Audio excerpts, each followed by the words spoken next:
హతసాక్షులు ఎవరంటే హతసాక్షులు. హతసాక్షులు అనగానే దేవుని యొక్క వాక్యంలో మనం చూస్తే అండి అసలు దీని గురించి దేవుడు ఏం చెప్పాడో కొన్ని లేఖన భాగాలు మనం చూద్దాం. మొదటిగా ఏప్రిల్ రాసిన పత్రిక, అందరూ చూడండి. ఈ హతసాక్షుల గురించి నేను విషయాల గురించి మనం నేర్చుకుంటే, ఈ హతసాక్షులు అనేవారు ఎక్కడి నుండి ఎప్పటి నుంచి దేవుని కోసం చనిపోతున్నారు, చంపబడుతున్నారు అని మనం ఆలోచిస్తే, అపోస్తలుడైన పౌలు గారు ఏప్రిల్కి రాసిన పత్రికలో 11వ అధ్యాయము, అపోస్తలుడైన పౌలు గారు ఏప్రిల్ రాసిన పత్రిక 11వ అధ్యాయము 37వ వచనం చూడండి. అందరూ కూడా ఒకసారి తీసుకొని చూడండి.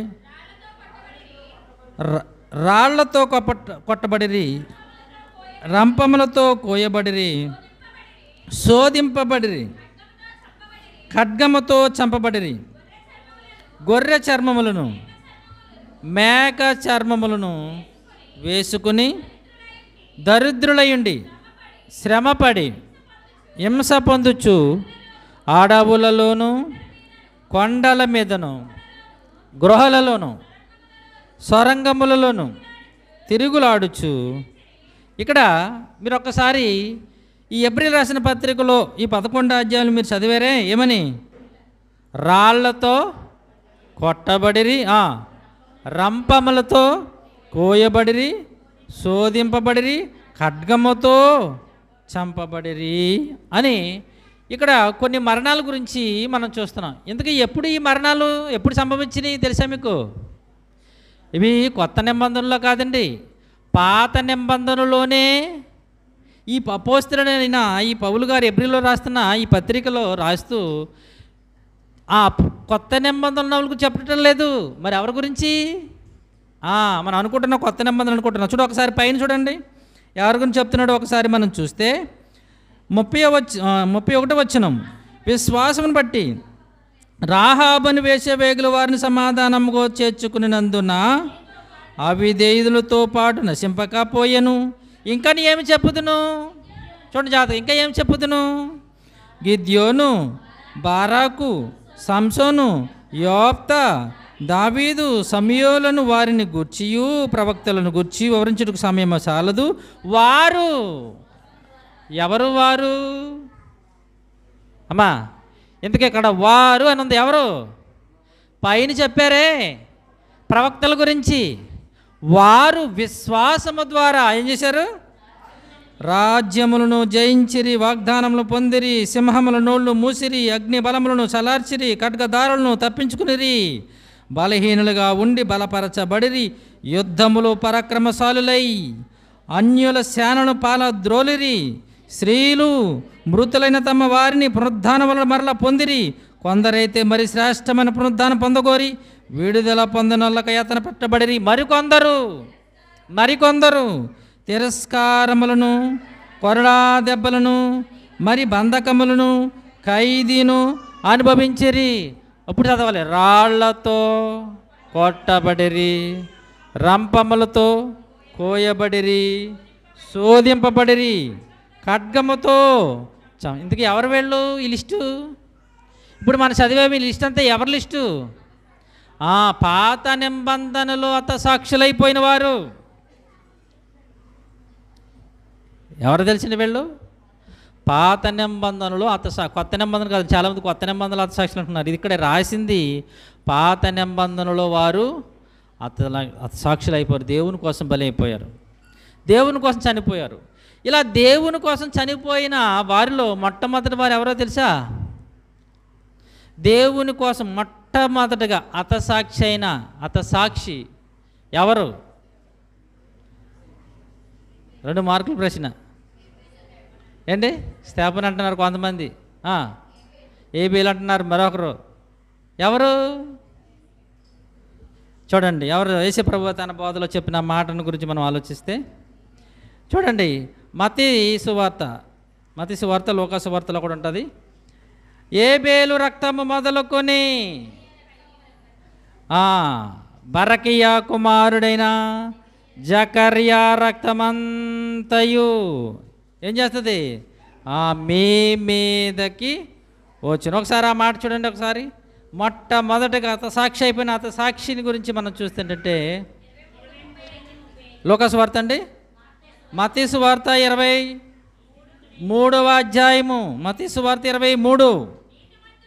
నీతిమంతుడైన హేబేలు రక్తము మొదలుకొని బలిపీఠమునకును దేవాలయమునకును ఎవరినమ్మా మధ్య మీరు చంపిన బరకియా కుమారుడు జకర్యా రక్తము వరకు భూమి మీద చిందింపబడిన నీతిమంతుల రక్తమంతయు.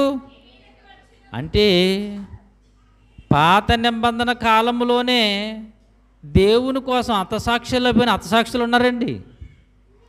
మన కొత్త నిబంధనలోనే మనకి ఎక్కువ మనం మాట్లాడుకుంటాం, కొత్త నిబంధనలో ఎక్కువగా మన దేవుని కోసం చనిపోయారు అనుకుంటాం. కానీ పాత నిబంధనలో కూడా ప్రియమైన దేవుని వల్లరా దేవుని వాక్యము నిమిత్తము, దేవుని యొక్క దేవుని గురించి సాక్ష్యం నిమిత్తము వారు ఏమేరు తెలుసా, హతసాక్షులు అయిపోయారు, వధింపబడ్డారు, చంపబడ్డారు. అంటే వీళ్ళు సంపూర్ణంగా తన ఆయుష్కాలం ముగించిన వారు కాదు, అర్ధాంతరంగా తమ ఆయుష్కాలం ముగించుకున్నవారు కాదు, దేవుడిచ్చిన ఆయుష్యాలను తీసేయడం కాదు, వీళ్ళు దేవుని వాక్యము నిమిత్తం ఏంటి చంపబడ్డారు. మొట్టమొదటి వ్యక్తి ఎవరండి? హేబేలు. ఎవరు? నేను పాత నిబంధనల గురించి చెప్తున్నా. పాత నిబంధనలో మొట్టమొదటిగా హతసాక్షి అయిపోయిన ఆయన ఎవరండి? హేబేలు గారు. ఎందుకు హతసాక్షి అయిపోయాడు ఆయన? ఒకసారి చూద్దాం. ఆదికాండ గ్రంథము 8వ అధ్యాయము, ఆదికాండము 4వ అధ్యాయము 8వ వచనం, 4వ అధ్యాయం 8వ వచనం. కయీను తన తమ్ముడైన హేబేలుతో మాట్లాడెను. వారు పొలములో ఉన్నప్పుడు కయీను తన తమ్ముడైన హేబేలు మీద పడి అతన్ని చంపెను. ఇంతకీ ఇక్కడ జాగ్రత్తగా వినాలి. కయీను హేబేలుని చంపాడంట. ఎందుకు చంపాడు చూసారా ఏంటి? కయీనంట తన తమ్ముడైన హేబేలుని చంపేశాడని ఉంది. ఎందుకు చంపాడు అని మనం ఆలోచిస్తే అక్కడ 7వ వచనం, 7 కాదండి 5 నుంచి చదువుదాం. కయీను తన అర్పణ ఆయన లక్ష్య పెట్టలేదు. ఇంకా కొంచెం ముందుకు వెళ్తే 4లో కూడా చూద్దాం. హేబేలు కూడా తన బందలో తొలిచూలును పుట్టిన వాటిలో క్రొవ్విన వాటిని కొన్ని తెచ్చెను. యెహోవా హేబేలును అతని అర్పణను లక్ష్య పెట్టెను, కయీనును అతని అర్పణను ఆయన లక్ష్య పెట్టలేదు. కాబట్టి కయీనుకు మిక్కిలి కోపం వచ్చి, కయీనుకి ఏమొచ్చిందంటండి? కోపం వచ్చి, మిక్కిలి అంటాడు. అంటే మిక్కిలి అనగానే ఎక్కువ, కోపం అనగా చిన్న పదం, దానికి ఇంకా 7% ఎక్కువ, మిక్కిలి ఎక్కువ. మిక్కిలి కోపం వచ్చి అతడు తన ముఖమును చిన్నబుచ్చుకొనగా, యెహోవా కయీనుతో నీకు కోపమేలా, నీ ముఖము చిన్నబుచ్చుకుని ఉన్నావేమి? ఇక్కడ చాలా కోపం వచ్చేసింది. ఎవరికి? కయీనుకి. ఎందుకని? దేవుడు గారు హేబేలు గారి యొక్క అర్పణ అంగీకరించాడు, నాది అంగీకరించలేదు. కేవలం వీడు మంచిది ఇవ్వడం బట్టే కదా నన్ను దేవుడు అంగీకరించలేదు. జాగ్రత్తగా గమనించాలి. ఏంటి ఇచ్చినోడు మంచిది ఇచ్చాడు చూసి సంతోషపడాలి. అంటే ఈరోజు సమాజం ఎలాగుందంటే నేనేదైతే వాడు కూడా అది నాకంటే ఎక్కువ ఇవ్వడం, నాకంటే మంచిది ఇవ్వడం ఏంటి అనే యుగో లేకపోతే కోపం, అసి అనేది మనుషుల్లో సమాజంలో చూస్తాను కదా. ఇది అప్పటి నుంచి వచ్చిందన్నమాట ఈ రోగం. నేను ఇప్పుడు అనుకున్నాం కానీ ఇది ఎప్పటి నుంచి వచ్చిన రోగం ఏంటి? మనం చూస్తాం సమాజంలో, మనం చూస్తాం కదా, అదిగో అది నాకంటే మంచిది, అదిగో ఆమె నాకంటే మంచిది చేసింది అని మనం లోపల చాలా బాధపడి మన మంచిది తెల్ల దేవునికి స్తోత్రం అనుకుంటాం మానేసి ఏం చేస్తున్నారండి? కోపపడ్డారు. ఈ కోపం ఎంతవరకు వెళ్ళిందంటే ఈడు బట్టే కదా దేవుడు నా అర్పణ అర్పించలేదు అని ఏం చేశాడు? తన తమ్ముడైన హేబేలుని చంపేశాడు. చూసారా ఎందుకు చంపేశాడు ఆయన? తన తమ్ముడైన దేవుని యొక్క భయభక్తులు కలిగి దేవుని కోసం భక్తిగా శ్రేష్టమైనవి ఉన్నతమైన అర్పణ అర్పిస్తున్నాడని అండి ఆ యొక్క అసూయతో కోపంతో తన తమ్ముడైన హేబేలుని చంపేశాడు. అంటే ఏబేలు ఎందుకు చంపబడ్డాడంటే దేవుని కోసం యథార్థంగా బ్రతుకుతున్నది చనిపోయాడు ఆయన. దేవునికి స్తోత్రం. అంటే ఎందుకు చంపబడ్డాడు ఆయన దేవుడు నాకు ఇచ్చాడు ఈ పశువులు అని తన హృదయాన్ని, అంత మాత్రమే కాదు, ఆయన సంపాదించిన సంపాదనలో కూడా ఏం చేశాడు, శ్రేష్టమైనవి దేవునికి ముందు హృదయం ఇచ్చాడు. అందుకే అక్కడ రాయబడింది, చాలా జాగ్రత్తగా మీరు గమనించారో లేదో, ఏబేలును అతని అర్పణను. ముందు దేవుడు ఏది కోరుకుంటాడో తెలుసా, మనల్ని, అంటే మన మనసుని. తర్వాత మనం ఇచ్చే అర్పణ. ముందు మనసు బాగోవాలి, జాగ్రత్తగా గమనించాలి. మన చేతితో ఇచ్చేసిన అన్ని దేవుడు అంగీకరిస్తాడు అనుకుంటున్నారు చాలామంది. ఎంత అమాయకులు అంటే చాలామంది అమాయకులు ప్రపంచంలో ఉన్నారు మనకి. మనం ఇచ్చేసేది దేవుడు అంగీకరిస్తాడని చంపలు కొట్టుకుంటున్నారు. లేదు లేదు, ఇక్కడ ఉంది, ఇక్కడే అసలైన పాయింట్, జాగ్రత్తగా గమనించాలి. అక్కడ ఇద్దరు కూడా సగం సగమే తెచ్చారు, ఒకరు ఎక్కువ తక్కువ ఏం తేలే. చూడండి ఒకసారి 3వ వచనం. కొంతకాలమైన తర్వాత కయ్యను పొలము పంటలో కొంత యెహోవాకు, జాగ్రత్తగా గమనించాలి అక్కడ మాట, కొంత యెహోవాకు అర్పణముగా తెచ్చాను. ఏబేలు కూడా తన మందలో తొలుచూలు పుట్టిన వాటిలో క్రొవ్విన వాటిని కొన్నే తెచ్చాడు, ఎక్కువ తెచ్చాడా? అతడు కొంత తెచ్చాడు, ఇతడు కొంత తెచ్చాడు. అయితే ఇక్కడ గమనించవలసింది ఏమిటంటే, ప్రియమైన దేవుని వాళ్ళరా, అతడు తన హృదయమును ఎంతో నిశ్చయించుకున్నది, తన హృదయాన్ని దేవునికి సమర్పించి దానిని ఏం చేశాడు, ఆయన ఇచ్చాడు కొంతే, ఈయన ఇచ్చాడు కొంత, ఎక్కువ ఇవ్వలేదు.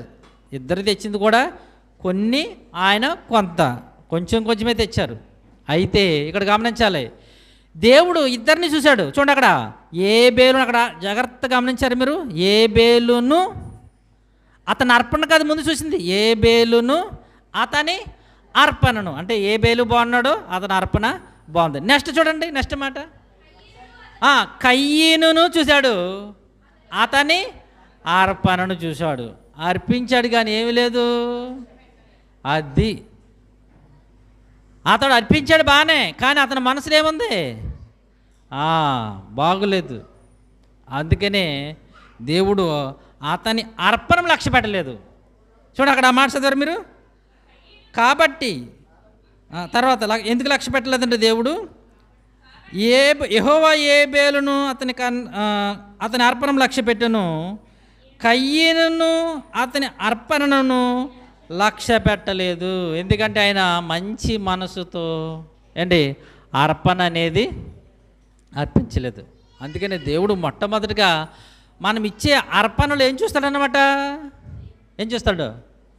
ఇది సందర్భంలో కొత్త నిబంధనలో ఒక విషయం, ఒక సంగతం జరిగింది. యేసుప్రభువు ఉన్నప్పుడు చాలామంది ధనవంతులు, జాగ్రత్తగా చాలామంది ధనవంతులు చాలా డబ్బులు వేస్తున్నారు.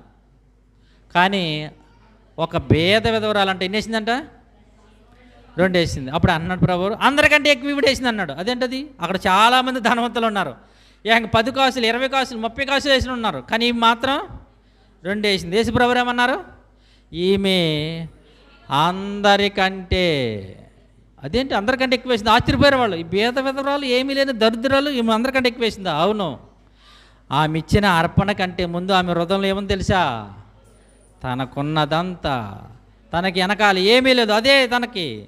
గనుకనే దేవుడు ఏం లక్ష్య పెడతాడు, హృదయాన్ని లక్ష్య పెడతారు. ఆ హృదయంలో ప్రేరేపింపబడినవి ఇచ్చేవే దాన్ని లక్ష్య పెడతారు. చాలామంది హృదయం ఇవ్వకుండా ఏం చేస్తారు, ఎన్నో కానుకలు, అర్పణలు, బలులు, దాన ధర్మాలు చేస్తారు కానీ వాళ్ళకి ఏం ప్రయోజనం ఉండదండి. కయ్యేలాగా బాధపడవలసింది వాళ్ళకి దేవుని యొద్ద నుంచి ఫలితం రాదు. అందుకనే దేవుడు మరీ చెప్పాడు, ఏవయ్యా మీరు అర్పణ ఇచ్చినప్పుడు ఏదో గుడ్డుదో తీసుకొచ్చి కుదరదు. ఎలా తీసుకురావాలి, శ్రేష్టమైన తీసుకురావాలి. ఏదో కదా దేవుడికి కదా అని తీసుకెళ్తే కుదరదు, శ్రేష్టమైనది, మంచిది.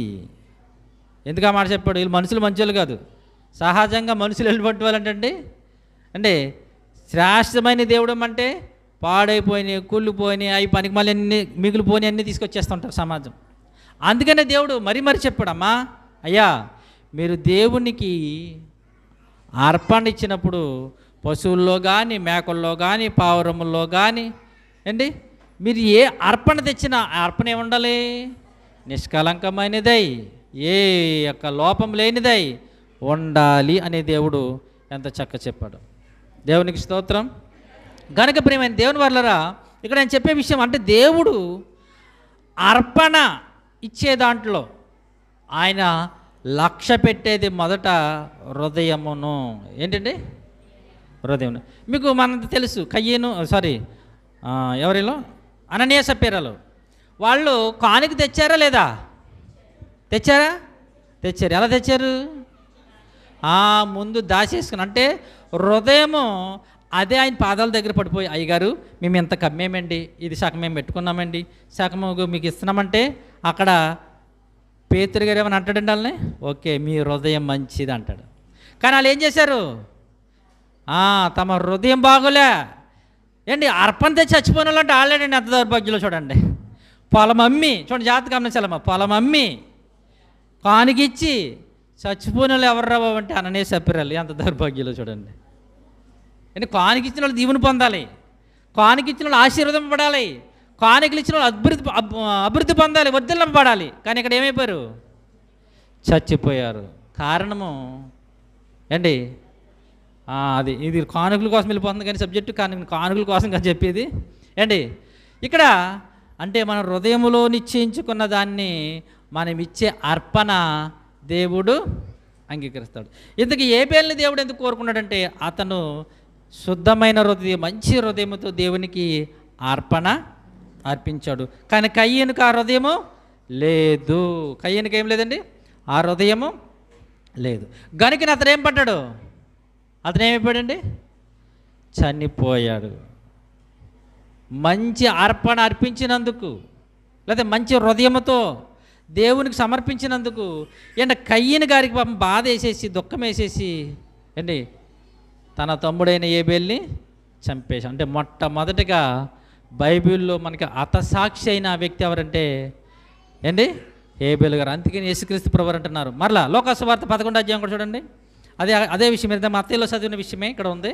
లోకాసు వార్త 11వ అధ్యాయము 51వ వచనం. 11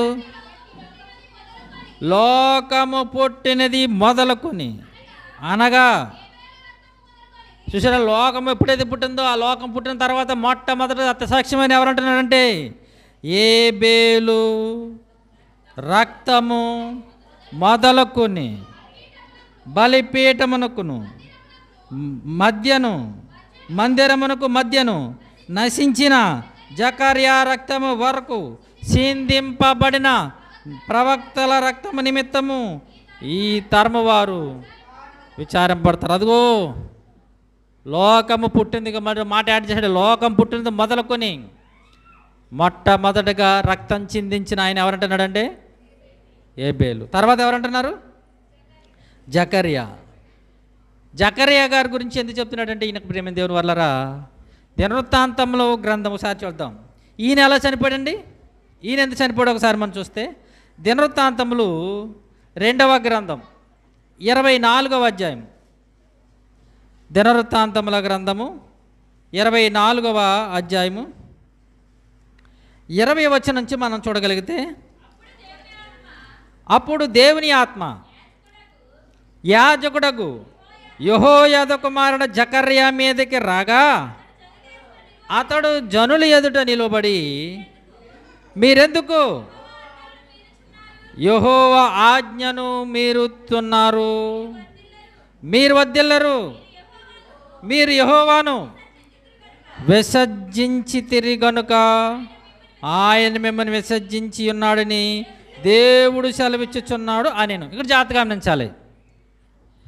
దేవుని ఆత్మతో ఉన్న, లేదా దేవుని ఆత్మతో నింపబడిన జకర్యా ఎవరైనా నాన్నగారు అంటున్నారు?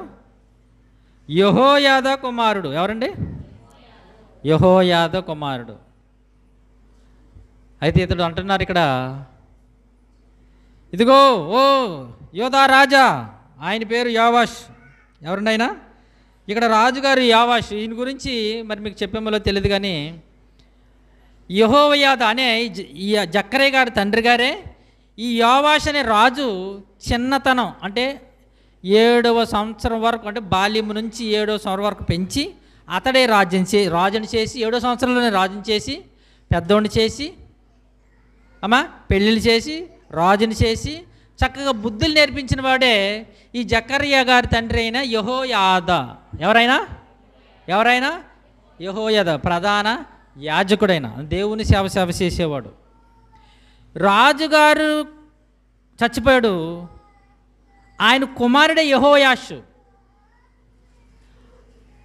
రాజుగారి తల్లి అతను వాళ్ళ గురించి నేను ఎక్కువ ఎక్స్ప్లెయిన్ చేయడానికి ఇష్టపడతలే కానీ ఇక్కడ అంటే ఎక్కువైపోయింది సబ్జెక్టు.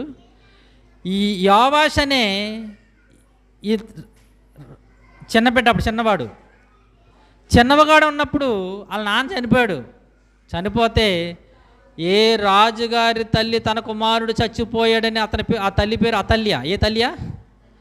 చాలా సందర్భాల్లో చెప్పేముడు గురించి అతల్య దుర్మార్గముగా పెరగడానికి తమ కుమారుడు కొడుకుని పెంచింది, నేర్పించిందంటే ఇంకా దుర్మార్గం పెంచడం కూడా నేర్పించాలా అండి? మంచిగా బ్రతకడం నేర్పించాలి తప్ప దుర్మార్గముగా అండి బ్రతకడం నేర్పించిందంటే పాపం ఈ మా తల్లి అతల్య.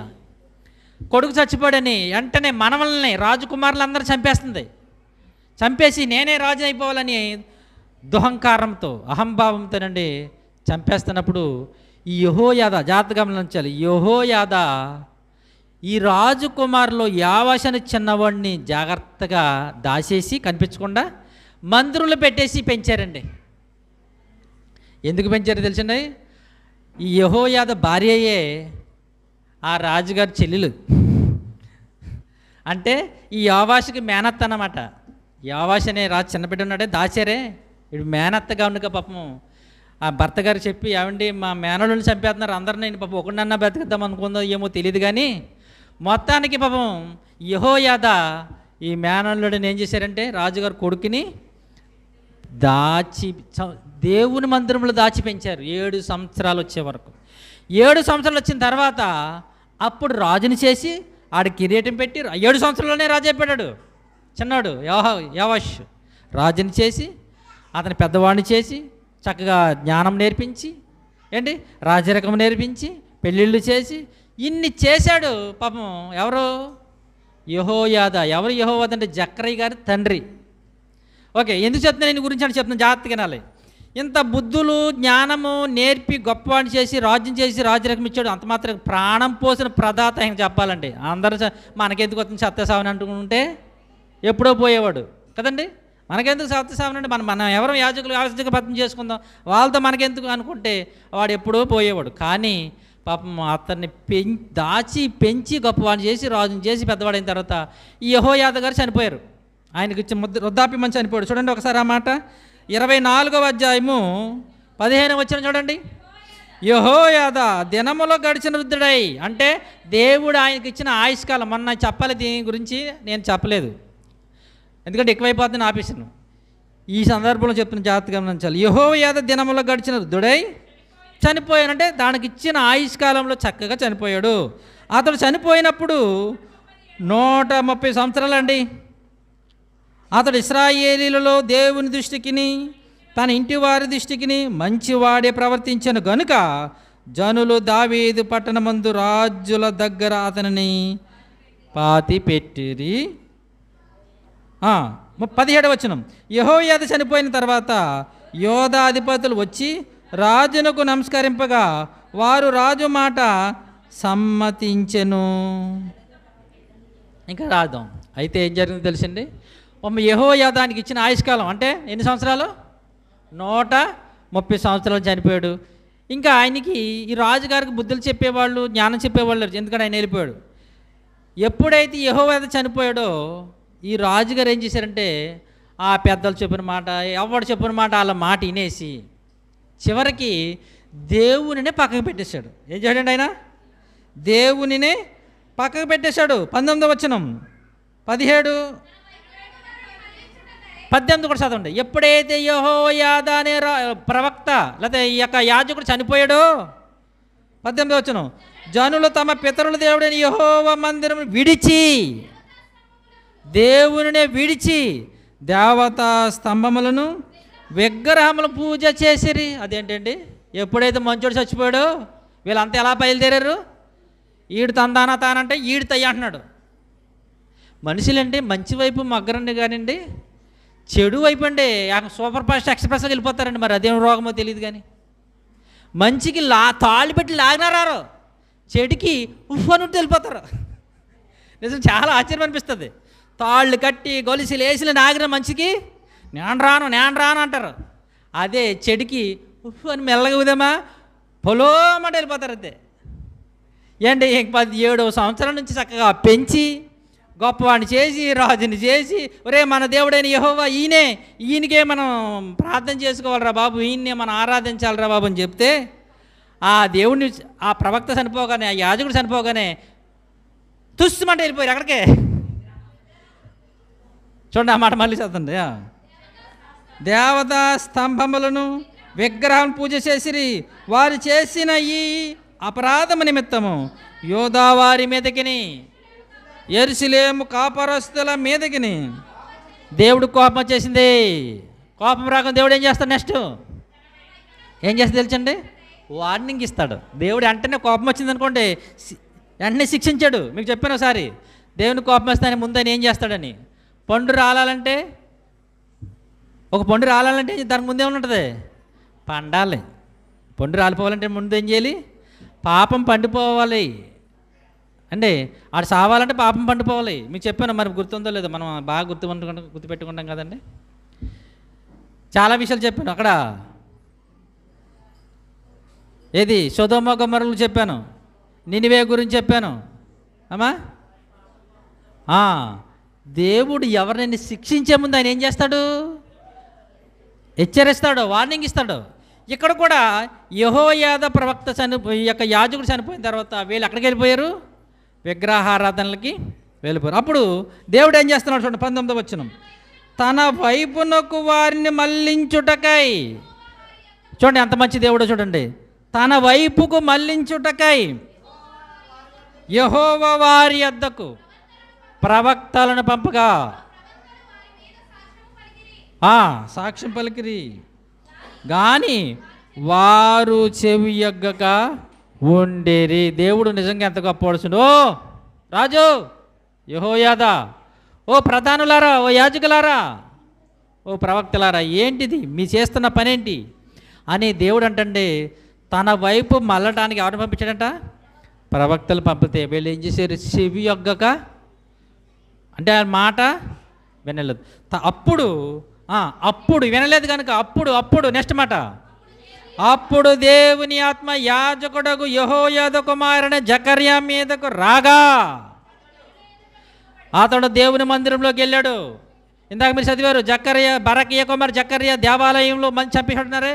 ఈ జకర్యా గారిని ఎక్కడ చంపేశారు తెలుసా? దేవాలయంలో చంపేశారు. ఎక్కడ నిలబడ్డాడు ఈయన? అతడు జనులు ఎదురు నిలబడి, మీరు ఎందుకు యెహోవా ఆజ్ఞలు మీరుచున్నారు?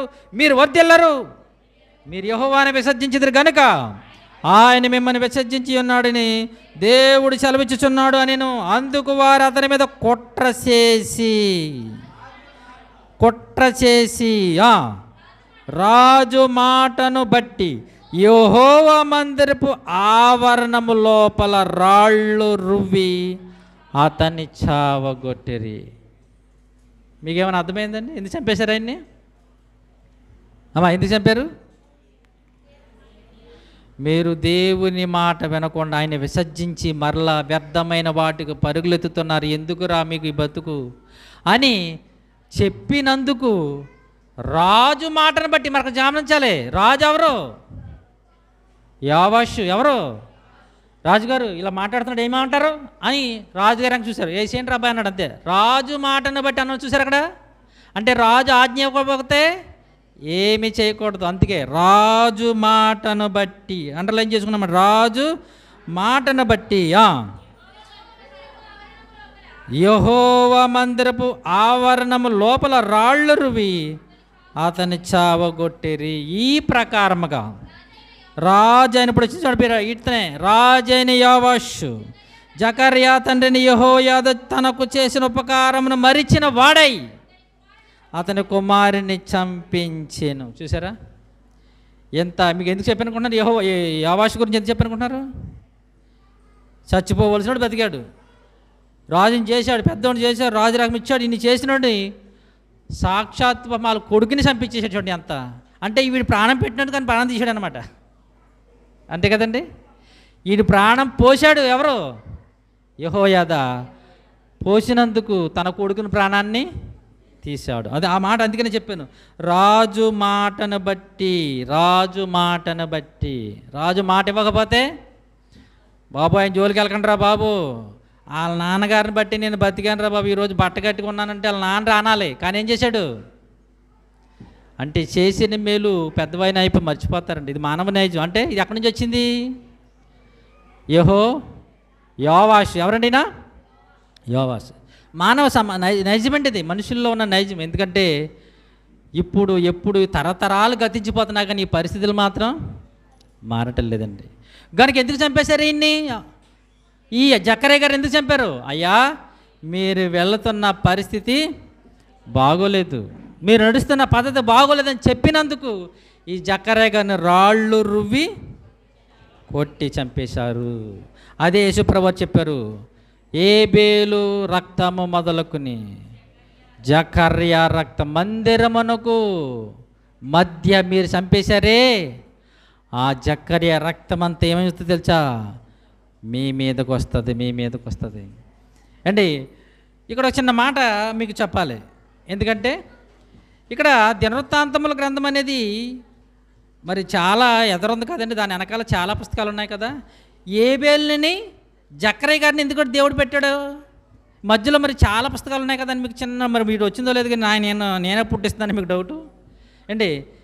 అక్కడ స్టార్టింగ్లో ఏబేలుని పెట్టుకుని ఇక్కడ చివరిలో ఎవరిని పెడుతున్నాడు? జక్కర్. ఎందుకు పెడుతున్నాడు తెలిసిండి? అలాగా యూదులు వాళ్ళ యొక్క పుస్తకంలో, మనకు కూడా బైబిల్ అలాగుందో అలాగా ఆ యూదుల పుస్తకంలో మొదటిదేమో ఆదికాండం అయితే చివరి గ్రంథం దినవృత్తాంతములు. గమనించలేదు? మనకి దినవృత్తాంతాలు ఎన్ని ఉన్నాయి? చాలా ఉన్నాయి. కానీ యూదుల పుస్తకంలో అంటే ఎందుకు ఆ చివరిని ప్రభువారు జక్కర్యా అని పెట్టాడంటే అండి, ఇశ్రాయేలుల ఆ యొక్క ధర్మశాస్త్రాల ఆ గ్రంథంలో మొదటిదేమో ఆదికాండము, చివరిదేంటి దినవృత్తాంతము, రెండవ గ్రంథం ఉంటుందంట వాళ్ళకి. దినవృత్తాంతముల రెండవ గ్రంథం. అందుకని ఇశ్రాయేలులతో మాట్లాడుతున్న యేసుప్రభు, అదిగో ఓ ఇశ్రాయేలు మీరు చదువుతున్నా మీ గ్రంథంలో ఏబేలు రక్తం మొదలుకొని జకర్యా రక్తం. ఎందుకంటే మధ్యలో మరి చాలామంది హతసాక్షులు అయిపోయారు. జకర్యా కంటే ముందు చాలామంది హతసాక్షులు అయిపోయారు. ఇప్పుడు వాళ్ళందరూ మీకు చెప్తా, వీళ్ళందరి రక్తం అంతే మీ మీదకి వస్తుంది. మరి అక్కడ జక్కరయ్య ఎందుకంటే దాని గురించి మీకు చెప్తున్న చిన్న మాట. అంటే వాళ్ళ గ్రంథంలో, వారు చదువుతున్న పుస్తకంలో మొదటిదేమో ఆదికాండం అయితే చివరి గ్రంథం ఏంటి దినవృత్తాంతం, రెండవ గ్రంథం. వారి వరుస, వారి క్రమం అన్నట్టు, మన క్రమం వేరు. గనక ఈ నీతిమంతుల యొక్క ఎందుకు హతసాక్షులు అయిపోతున్నారంటే ఆయనేమో దేవుని కోసం యథార్థంగా బ్రతికినందుకు ఏబేలుని చంపేశారు. ఇతడు దేవుని ఆత్మచేత నింపబడి దేవుని మాట చెప్పినందుకు ఈ జకర్యా గారిని చంపేశారు. ఇంక ఇలాగా పాత నిబంధనల నుండి మనకు బైబిల్లో ఈ వచనాలు ఉండవు, కానీ అది చరిత్రలో ఉన్నాయంట. కొంతమంది భక్తులు మీకు చూపిస్తాను. ఈ పాత నిబంధనలో చనిపోయిన వారు ఎవరు చనిపోయారంటే యెషయా ప్రవక్త గారు. మనకు బైబిల్లో చాలా యెషయా గ్రంథం ఉంది, పెద్దది. ప్రవక్తల్లో పెద్ద ప్రవక్త అంటారు ఈయన. ఎవరిని? యెషయా గారు. ఎలా చనిపోయారంటే తెలుసండి, రంపంతో చంపేశారంటండి, రంపంతో కోసేశారంట. ఇంతకీ చంపేసింది ఎవరో కాదు, యూదుల రాజే. మరలా చంపేసింది కూడా ఎవరు? ఇందాక ఎలాగైతే యావాసు యూదు రాజు జకర్యాని ఎలా చంపేశాడో ఈయన కూడా ఈ యొక్క యెషయా గారిని కూడానంటే దాక్కుంటేనంటండి చరిత్ర చెప్తున్నారు. చరిత్రలో ఈ రాజుగారికి భయపడి ఒక చెట్టు త్వరలో దాక్కున్నాడంట మధ్య, ఆ చెట్టుతో కోయించేసాడంటండి రంపంతోను. అలా చంపేశారంటే ఎవరిని? యెషయా ప్రవక్త గారిని. తర్వాత ఇర్మియా ప్రవక్త గారు. ఇర్మియా ప్రవక్త గారిని కూడా, ఈ ఇర్మియా ప్రవక్త గారి గురించి మనకి ఆ ఇర్మియా గ్రంథం చివరిలో ఉంటాయి. ఎందుకంటే బబులోను రాజు వచ్చి చెరకెళ్ళిపోయినప్పుడు ఈయన్ని కొంతమంది ఐగుప్తు దేశం తీసుకుపోయారు. ఎవరిని? ఇర్మియా గారు కూడా మీకు చదివితే అక్కడ ఇర్మియా గ్రంథం చివరిలో చదవండి, ఎక్కడికి వెళ్ళిపోయాడు కనిపిస్తుంది. ఐగుప్తు దేశం వెళ్ళిపోయాడు. ఐగుప్తు దేశం వెళ్ళిపోతే అక్కడ దేవుని మాటలు చెప్తుంటేనండి ఐగుప్తిలో ఉంటే రాళ్లతో కొట్టబడి చంపేశారంటండి ఇర్మియా గారిని. ఎలా చంపేశారంటండి? ఇవి మన పుస్తకాల్లో ఉండవండి, మన గ్రంథం బైబిల్లో ఉండవు, చరిత్రలో వారు రాసినవి. ఐగుప్తిలో రాళ్లతో కొట్టబడి చంపేశారు. ఒకది. మూడవది యెహెజ్కేల్ గారు, యెహెజ్కేల్ ప్రవక్త. ఈయన్ను కూడా బబులోని దేశంలో దేవుని గురించి చెప్తుంటే చాలా హింసించి చంపేశారంట. ఈయన కూడా బబులోని దేశంలో. మేకా గ్రంథం చూసారా? ఈ మేకా ఈయన కూడానండి ఎలా చంపేశారంటే యెహోరాము రాజు చంపించేశాడంటండి. అతడు యోధారాజు, యెహోరాము అనే రాజు ఆయన్ని చంపించేశాడు. ఆమోసు ప్రవక్త, ఆమోసు గారు పశువులు కాపరటమే ఈ యోధా ఈ ఆమోసు గారు కూడా బేతేలు యాజకుడైన అమధ్య అనే ఒక ఆయన అంటండి, మేము యాజకులు ఉండగా, మేము ప్రవక్తలు ఉండగా నువ్వు పశువులు కాపురమైన నువ్వు వచ్చేసావు మాకు బోధించడానికి దేవుని వాక్యమని అతని మీద కుట్ర చేసి చంపించేశాడంట. ఎవరు? అమధ్య అనే ప్రధాన యాజకుడు. ఇలా పాత నిబంధనలో చాలామంది భక్తుల ప్రేమ. ఇవి చరిత్రలో ఉన్న కొన్ని, చాలా ఉన్న చరిత్రలో మనకు బాగా పరిచయమైన ప్రవక్తలు. చాలామంది ప్రవక్తలు, బైబిల్లో లేని ప్రవక్తలు చాలామంది చనిపోయారు. కానీ మనకు బాగా పరిచయమైన యెషయా గారు కానీ, ఇర్మియా గారు కానీ, యెహెజ్కేలు గారు కానీ, ఆమోసు గారు కానీ, మీకా వీళ్ళందరూ కూడా హతసాక్షులైపోయారు. అందుకనే ఎబ్రిల్ రాసిన పత్రికలు అన్నారు, వారు రంపములతో రాళ్లతో కొట్టబడిరి, రంపములతో కోయబడిరి అని పాత నిబంధనల భక్తుల గురించి రాస్తున్నారు. పాత నిబంధనలు ఉన్న భక్తుల గురించి చెప్తున్నారు. అయితే కొత్త నిబంధనలో కూడా ఒక మంచి మాట, ప్రకటన గ్రంథం ఒకసారి చూడండి. ప్రకటన గ్రంథం 6వ అధ్యాయం, 6 కంటే ముందు 17 చూడండి, తర్వాత 6 శుద్ధి గారి. ప్రకటన గ్రంథం 17వ అధ్యాయం 6వ వచనం.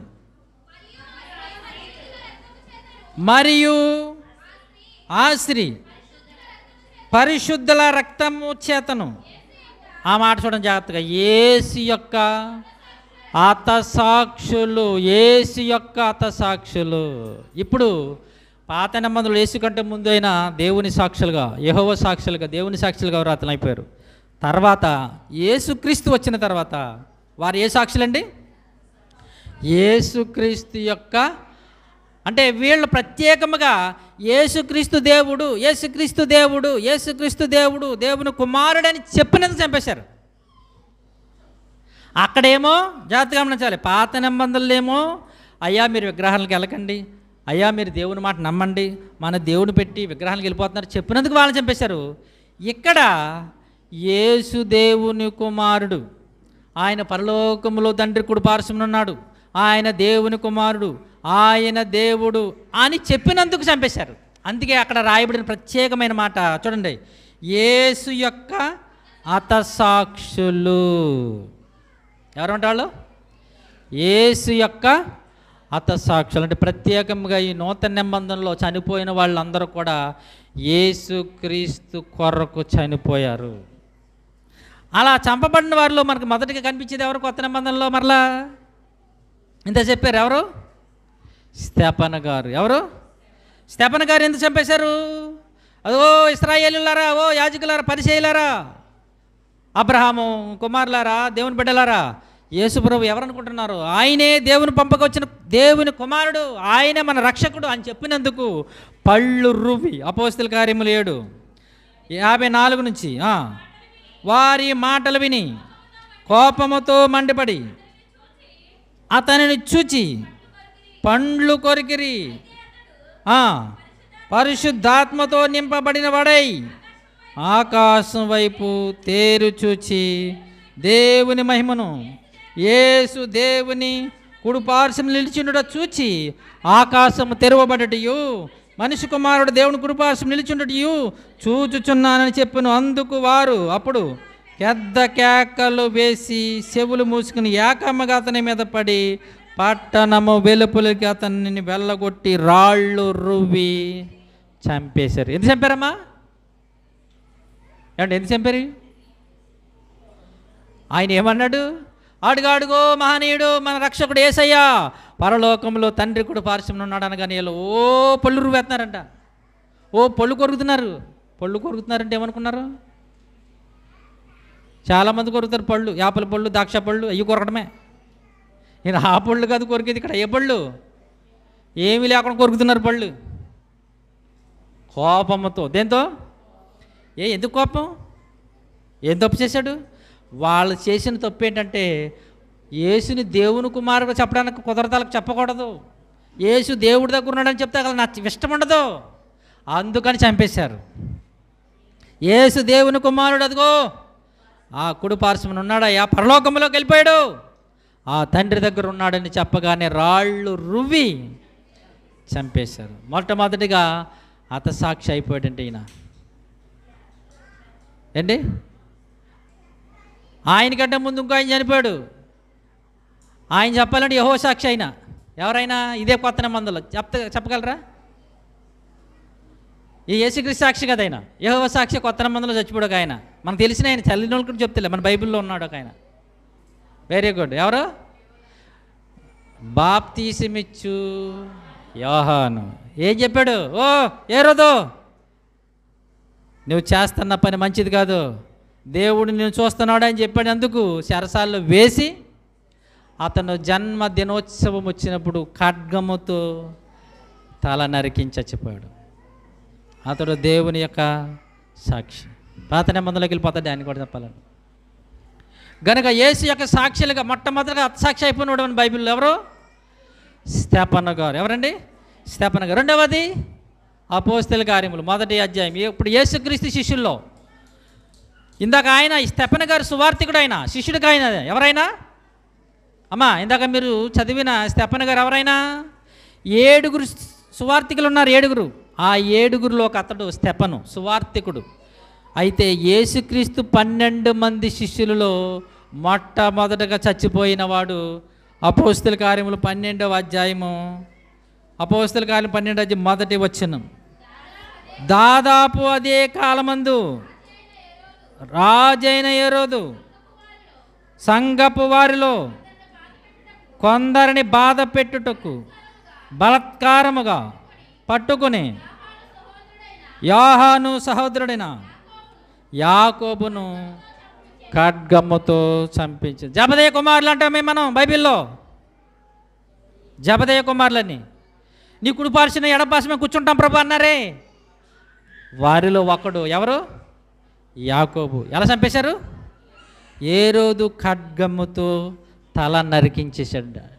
12 మంది శిష్యులలో మొట్టమొదటిగా హతసాక్షి అయిపోయింది యాకోబు గారు.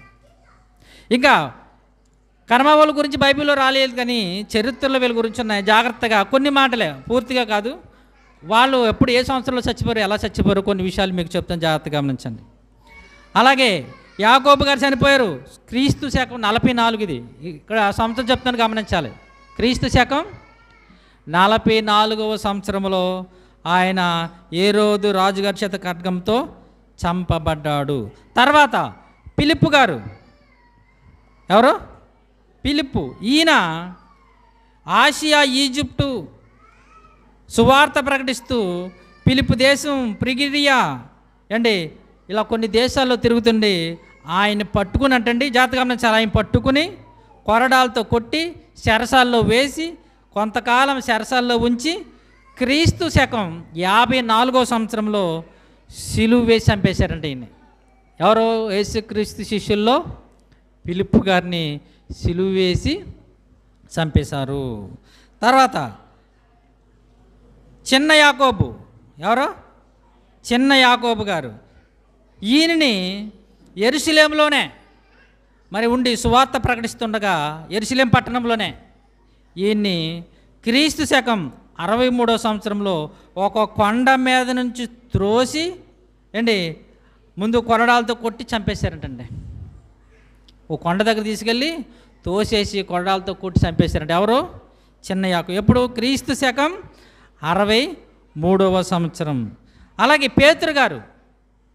పేతురు గారిని రోమా నగరం అంటే యెరూషలేము కాదు, ఏ పౌలు గారి రోమా సంఘానికి లెటర్ రాశాడు, లేకపోతే ఆ రోజు ఉన్న ఈ రోమా ప్రభుత్వానికి పట్టణం కేంద్ర పత్రమైన ఆ రోమా ఆ పట్టణంలోనంటండి ఆయన్ని తల్ల క్రిందులుగా సిలివేసి చంపేశారంట. క్రీస్తు శకం 64వ సంవత్సరంలో. ఏ సంవత్సరం? క్రీస్తు శకం 64వ సంవత్సరం రోమా పట్టణంలో ఆయన్ని తల్లకిందులుగా సిలువ వేసి చంపేశారు. తర్వాత చనిపోయిన ఆయన బర్తలోమై అనగానే నతానీయేలు అంటున్నామే ఫిలిప్పు గారు నడిపించాడు. ఈ బర్తలోమి గారు మెసొపొటేమియా, తర్వాత భారతదేశం కూడానంట. అంటే భారతదేశంలో ముంబై ప్రాంతానికి వచ్చి మళ్ళీ అక్కడి నుంచి అర్మేనియా దేశానికి వెళ్ళి, అలా వీళ్ళు ఎప్పుడైతే యేసుప్రభు చనిపోవడం సువార్త ప్రకటించిన మొత్తం దేశాలు ప్రాగిపోయారంటండి. ఏండి ఇతడు మెసొపొటేమియా, తర్వాత భారతదేశం ముంబై ప్రాంతానికి వచ్చి మళ్ళీ అక్కడి నుంచి అర్మేనియా దేశంకి వెళ్ళిపోయాడు. మళ్ళీ భారతదేశం వచ్చి అక్కడికి వెళ్ళిపోయాడు, అర్మేనియా దేశం వెళ్ళిపోయి అక్కడ ఆయన అంటండి పదునైన కత్తులతో చర్మాన్ని ఒలిసి చంపేశారంటండి. పదునైన కత్తులతో శరీరాన్ని ఎలాగైతే గొర్రెలకి మేకలకి శరం ఒలుస్తారో అలా ఒలిసి క్రీస్తు శకం 70వ సంవత్సరంలో చంపేశారు అర్మేనియా దేశంలో. క్రీస్తు శకం 70వ సంవత్సరం. తర్వాత మత్తయి అంటే లేవి, ఈయన కూడా కొంతకాలం యెరూషలేములో ఉండి సువార్త చేశాడు. తర్వాత పర్షియా దేశం వెళ్ళి సువార్త ప్రకటిస్తుంటే ఈయన నుండి అక్కడ క్రీస్తు శకం 60-70 మధ్యకాలంలో ఐథియోపియాలో రాళ్ళుతో కొట్టి చిరిచ్చేతనం అంటే ఆయన కూడా ఖడ్గంతో చంపేశారంటండి మత్తయి గారిని. యేసుక్రీస్తు శిష్యుల్లో మత్తయి గారిని కూడా ఇథియోపియా దేశంలో చిరిచ్ఛేదం అంటే తల నరికేశారంట మత్తయి గారిని. తర్వాత తోమా గారు, ఈయన గ్రీసు దేశంలో సువార్త చేసి తర్వాత భారతదేశంలో కేరళ వచ్చి ఆ కేరళ నుంచి మద్రాసు వచ్చి ఆ మద్రాసులో క్రీస్తు శకం 70వ సంవత్సరంలో బళ్ళెములతో పొడబడి చంపేశారంటండి ఆయన. ఏ తోమా గారు అయితే మరి భారతదేశం వచ్చి అంటున్నారో ఆయన అంటండి కేరళ వచ్చి ఆ కేరళ నుంచి మద్రాసు వచ్చి ఇలాగ భారతదేశం అని తిరుగు సువార్త ప్రకటిస్తుంటే చివరికి మద్రాసులో కొండ మీద ఉన్నప్పుడు దాక్కున్నప్పుడు అండి ఆయన బల్లాలతో పొడిచి చంపేశారు ఈ తోమా గారిని క్రీస్తు శకం 70వ సంవత్సరంలో. తర్వాత తద్దయి లేదా యోధ లెబ్బయి అనే పేరు ఉంటుంది మన బైబిల్లో ఈయనకి సువార్త శిష్యుల్లో.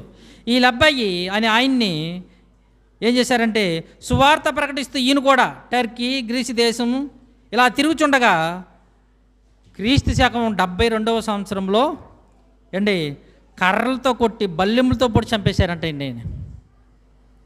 ఏది ఈ టర్కీ గ్రీసు దేశాల్లో ఇలా ఒక దిక్కు నుండి వారు కదండి, వాళ్ళు మొత్తం దేశాలు తిరిగేసేవారు. కానీ ఒక ప్రాంతంలో వీళ్ళని పట్టుకుని ఏం చేశారు కర్రలతో కొట్టేసి బల్లెలతో పొడిచి ఆయన్ని ఈ యొక్క తద్దాయి లేకపోతే లెబ్బాయి అని ఆయన్ని చంపేశారు. తర్వాత సీమోను జలితే చూసారు, కనానీయుడైన సీమోను ఉంటుందండి. ఈయన ఆఫ్రికా పశ్చిమ ప్రాంతాలలో సువార్త ప్రకటిస్తూ ఈజిప్టు, లిబియా, పర్షియా దేశాల్లో ప్రకటిస్తూ చివరిగా ఇంగ్లాండ్ దేశం వెళ్ళాడంట. అంటే నేను కొద్ది చెప్తాను, పూర్తిగా వీళ్ళ గురించి నేను చెప్పట్లేదు.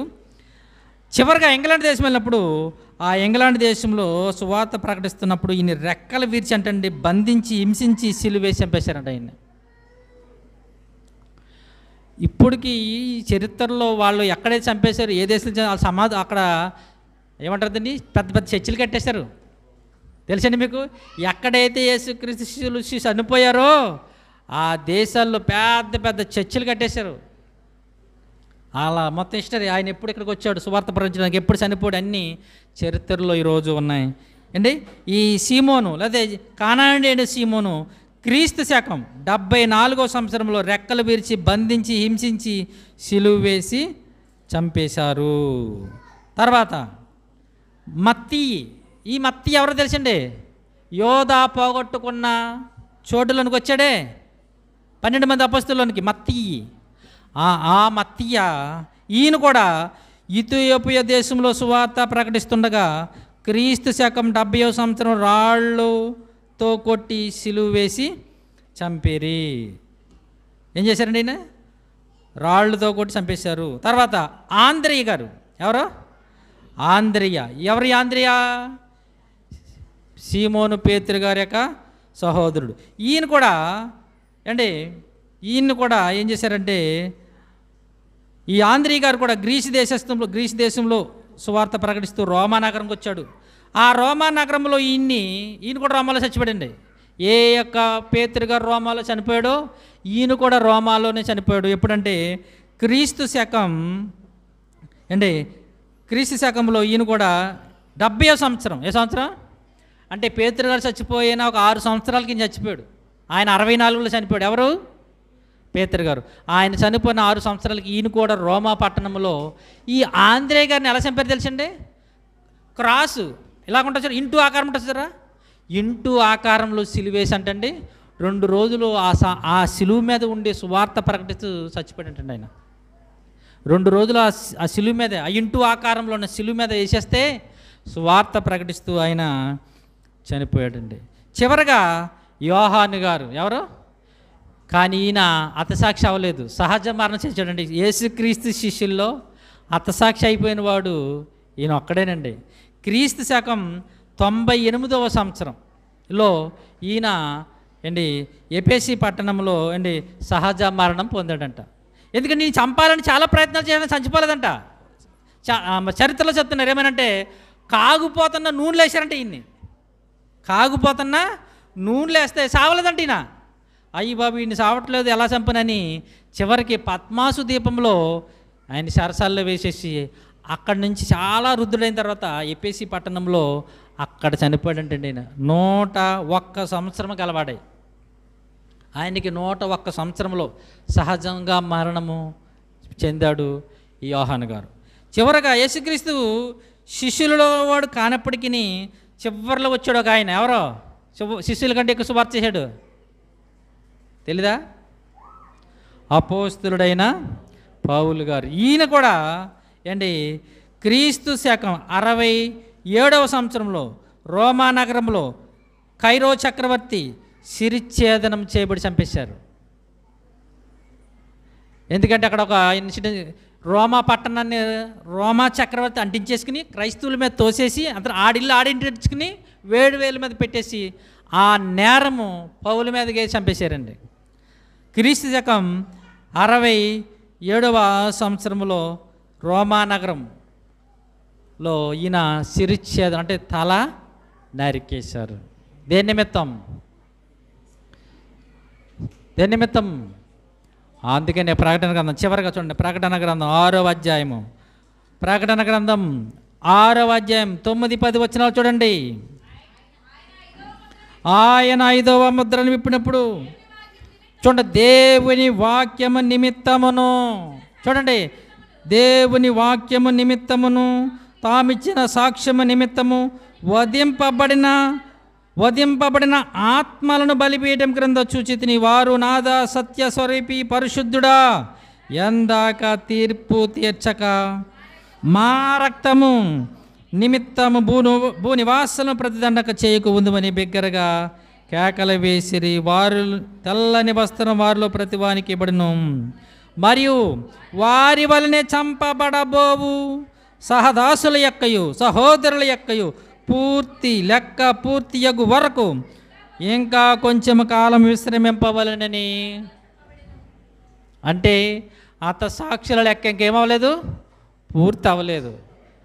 అక్కడ పాతాళములో ఆ నెమ్మది గల తోటలో ఉన్నారంట. ఎవరు వాళ్ళు? దేవుని వాక్యము నిమిత్తమును యేసుక్రీస్తు సాక్ష్యము నిమిత్తమును. అలాగే దేవుని కోసం పాత నిబంధనలో క్రొత్త నిబంధనలు యేసుక్రీస్తు సాక్ష్యము నిమిత్తం వధింపబడిన వారి ఆత్మలు ఎక్కడున్నాయి? బలిపీఠం అనగానే పాతాళములోని నెమ్మది గల చోటు పరదేశు.